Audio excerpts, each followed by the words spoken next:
It is 6 p.m. here in Cairo, time for Egypt News, and we start straight away with the main headlines. Madbouli reviews the progress in easing customs clearance procedures.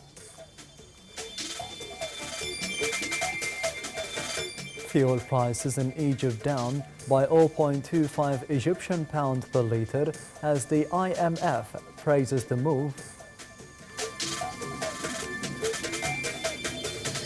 And death toll surges to 44 as the protests in Iraq accelerate.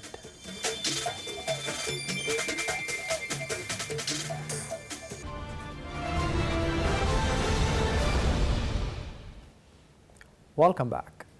Prime Minister Mustafa Madbouli chaired a cabinet meeting to review the progress made in easing customs clearance procedures.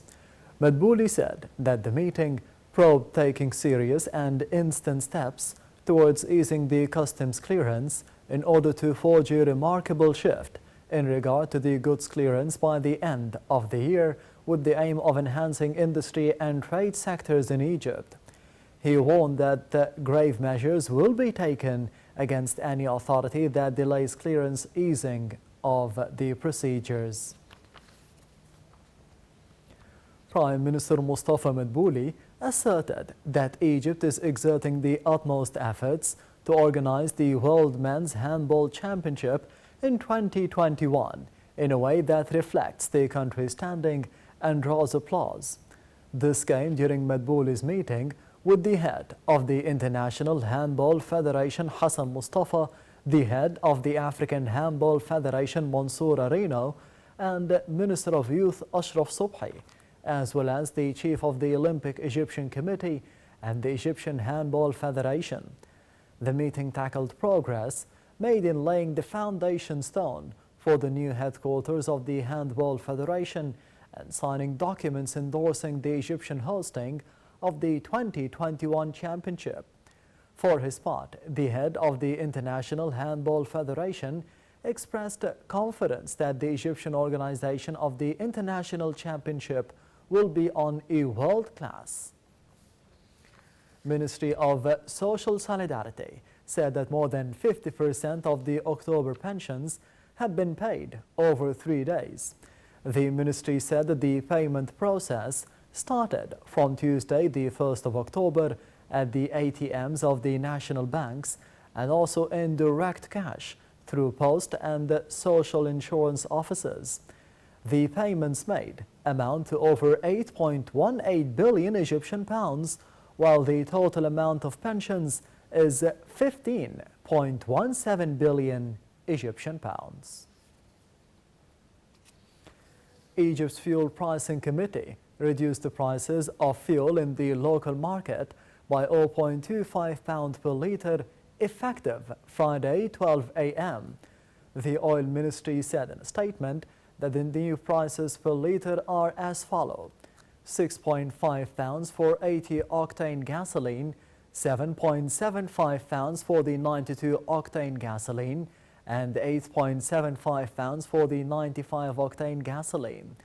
The committee also decreased the prices of the industrial use mazut by 250 Egyptian pounds per ton, down for 4,250,000 pounds a ton. The International Monetary Fund hailed the decision to lower the fuel and some petroleum products prices. The IMF mission chief for Egypt, Sober Lal, said that the price correction goes in line with the automatic pricing policy announced by the government in July, allowing it to reconsider the prices of petroleum products every 3 months.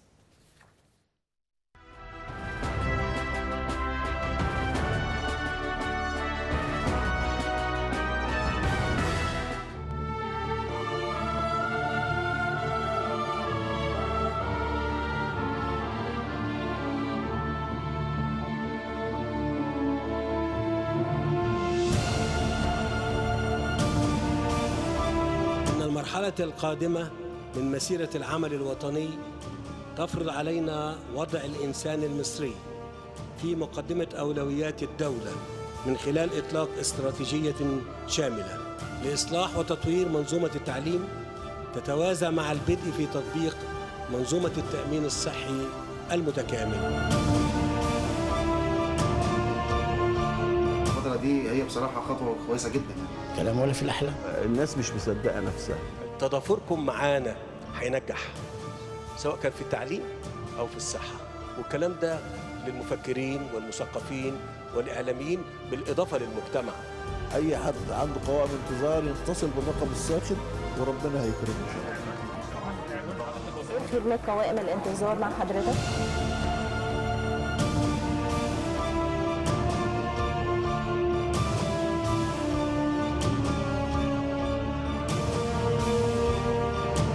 لن ينجح أي نظام في الدولة المصرية، تأمين صحي، تعليم، استثمار، تنمية، إلا بالاستقرار والأمن.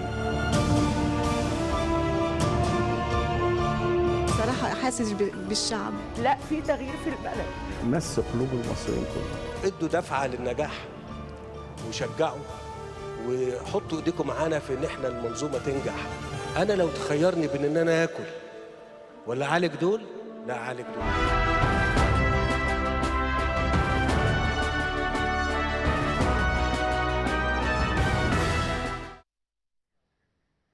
A Palestinian was killed in Gaza by the Israeli fire during weekly protests against the decade-long Israeli blockade. The Gaza Health Ministry said that Ala Hamdan, 28, was shot in the chest by the Israeli soldiers in northern Gaza as the protesters returned to the frontier for demonstrations. The Israeli army did not comment on the incident, but said around 5,800 of the Palestinian rioters and demonstrators had gathered in multiple locations along the border fence. The ministry said a further 5 Palestinians were shot and wounded in Friday's demonstrations. At least 310 Palestinians have been killed by the Israeli fire in Gaza since the protests began in 2018. In Iraq, the Shiite cleric Ayatollah Ali Sistani urged the security forces and the protesters not to use violence and criticized the Iraqi leaders for failing to eradicate corruption, blaming the lawmakers in specific. Demonstrators have clashed with the riot police and the troops in the capital and cities across South Iraq, while the north and the west have remained calm. The death toll from days of demonstrations surged to 46, despite the curfews imposed in a number of cities. Military convoys were being sent to Nasiriyah, the city worst hit by the violence. The unrest was fueled by the popular rage over poor living standards and the corruption. Violence continued despite the plea by the Iraqi Prime Minister Adil Abdel Mahdi, who urged calm after 3 days of deadly civil unrest. Abdel Mahdi called on the lawmakers to support him to reshuffle the cabinet posts and said there was no magic solution to the Iraqi chronic governance problems and graft. He also pledged to try to pass a law granting poor families a basic income. The Saudi-led Arab coalition supporting the Yemeni government said the terrorist Houthi rebels launched 2 ballistic missiles from the Yemeni capital Sana'a, but they fell in the Yemeni province of Sada. Meanwhile, the Saudi Arabian Vice Defense Minister described the Iranian attempts to use the truce in Yemen to secure a way out of the crisis as a cheap exploitation of the Yemeni suffering. More in the upcoming report by Manal Al-Ibyari. Saudi Arabia gave a positive response Friday to a truce offer from Houthi rebels in Yemen, but accused Iran of exploiting the situation in Yemen and evading responsibility for their terrorist acts. Vice Defense Minister Prince Khalid bin Salman wrote on Twitter, the truce announced in Yemen is perceived positively by the kingdom, as this is what it has always sought, and hopes it will be implemented effectively. On September 21st, the Houthis announced they were ready to make peace with Riyadh. The offer was made following Houthis' claim of responsibility for attacks on September 14th against two key Saudi oil installations that temporarily knocked out half of the OPEC giant's production. Saudi Arabia has said it would judge the Houthis on their actions and not by their words. On Monday, Houthi rebels freed 290 prisoners under an exchange that was part of a de-escalation accord struck in Sweden in December 2018. Since 2015, Riyadh has led a military coalition in support of Yemen's internationally recognized government against the Houthis, who are backed by Iran.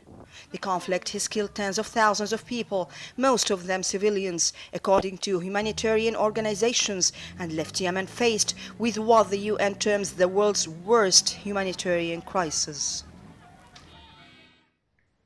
The United Nations nuclear watchdog said that Iran had taken a step in the right direction towards dealing with the questions on the nuclear program, but cautioned that the issues have not been completely addressed.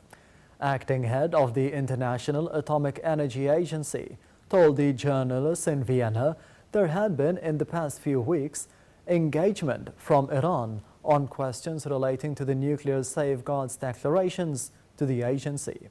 He said that the relevant questions from the IAEA did not touch directly on the 2015 nuclear deal between Iran and the world powers, but rather on Iran's agreement with the agency.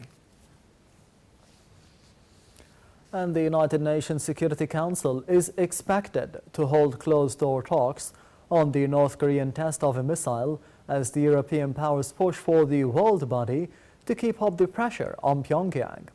North Korea claimed to have entered the new phase in the defense capability with the test of a ballistic missile, the most provocative since Pyongyang began a dialogue with Washington in 2018. The demand for talks was made by Britain, France and Germany as the United States and North Korea prepare to resume the nuclear talks this week in Sweden.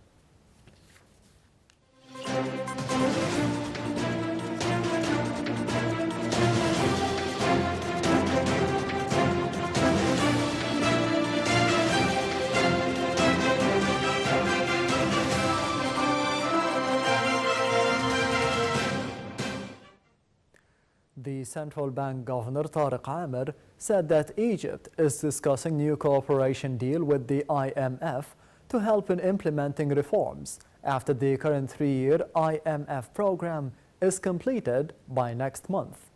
Egypt had signed a deal to secure $12 billion American dollars in 2016, which is scheduled to end next month. French Finance Minister Bruno Le Maire said that France and the European Union are ready to respond with sanctions if the United States were to reject the hand extended by Europe in the Airbus trade dispute. The United States said it would slap 10% tariffs on the European-made Airbus planes and 25% duties on the French wine and cheese from across the continent as punishment for the illegal European Union aircraft subsidies. And the oil prices rose, with the U.S. crude adding 0.63% to $52.78 a barrel. Brent crude was also up 0.54% to $58.02 a barrel.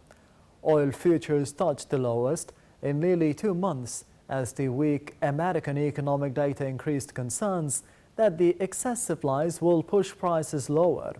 For the week, the American crude futures were on course for a 6.1% decline, which would be the worst performance since July of 19th.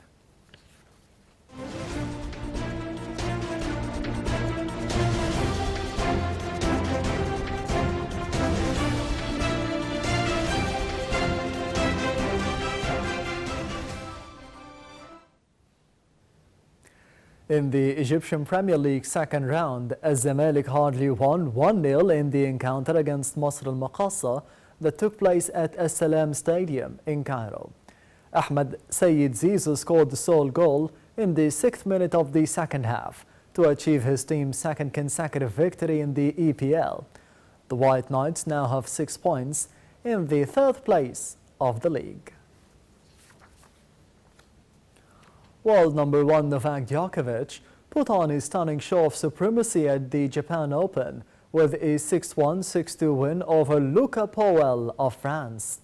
In the semi-finals, Djokovic will face David Goffin of Belgium, who defeated Chung Hyun of South Korea 6-2 and 6-2. Djokovic's latest victory provided evidence of the swift recovery from a left shoulder injury that caused him to pull out of the US Open.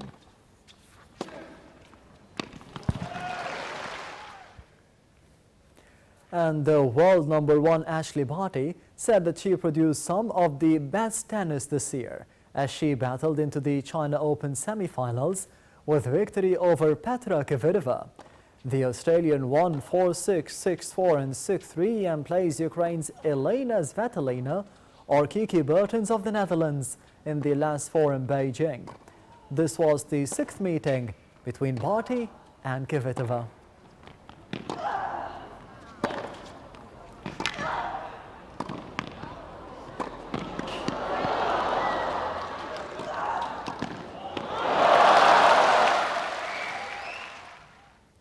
And this brings us to the end of Egypt News for today. Thank you for watching and goodbye.